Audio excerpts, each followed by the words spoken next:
ஏமாற்றாதே ஏமாற்றாதே ஏமாறாதே ஏமாறாதே. ஐயா, மாணவர்களை எப்படி தெரியுமா ஆசிரியர் ஏமாத்துறாங்க? எங்க தமிழ் வாத்தியார் எனக்கு பாடம் நடத்துறேன்னு சொன்னாங்க. சரி, இன்னைக்கு தான் பாடம் நடத்த போறாங்க, தமிழ் புக்கை திறந்து வச்சா இன்னைக்கும் நடத்தல. நாளைக்கு தான் நடத்த போறாங்க, தமிழ் புக்கை திறந்து வச்சா நாளைக்கு நடத்தல. இப்படிதான் ஏன் நடத்த மாட்டேன்ட்டு இருக்காங்க. ஏன் தெரியுமா அவங்க நடத்தல? அவருக்கு தெரிஞ்சாதானே எங்களுக்கே நடத்த முடியும்.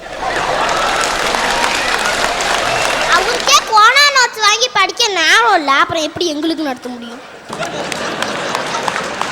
இப்படிதான் ஆசிரியர் மாணவர்களை ஏமாத்துறாங்க.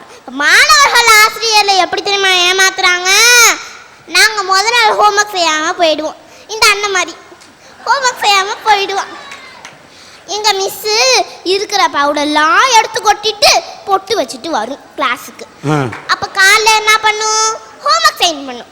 அப்போ எங்கள் கிளாஸில் ஒரு பையன் ஏந்திரிச்சு சொன்னா, மிஸ் நீங்கள் சிம்புற மாதிரி ஸ்லிம்மாக இருக்கீங்க சொன்ன ரைஸ் வச்சோம். அது குண்டா இருக்கும், அது வேற விஷயம்.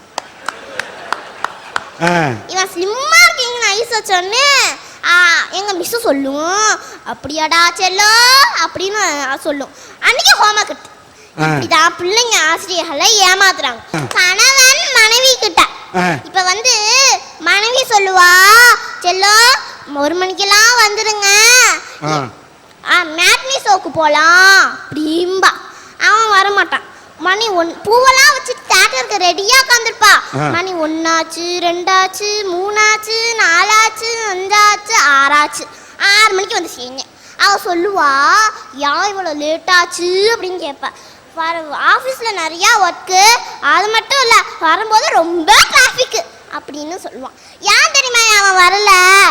ஆஃபீஸில் உள்ள ஃபிகர்ஸை விட்டுட்டு வர முடியல.